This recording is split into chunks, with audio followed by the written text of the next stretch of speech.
Replace any ink cartridges in an HP OfficeJet Pro 9010 or 9020 series printer that are low or out of ink, as indicated on the computer or printer control panel.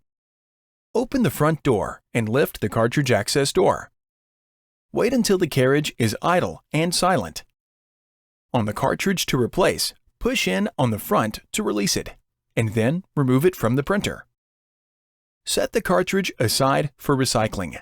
For information about recycling your used HP ink cartridges, visit hp.com/recycle. Remove the replacement cartridge from its package.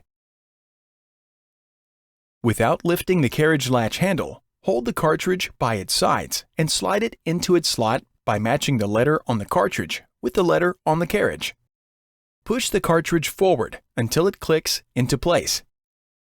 If necessary, replace any other cartridges. Lower the cartridge access door, close the front door, and then continue printing.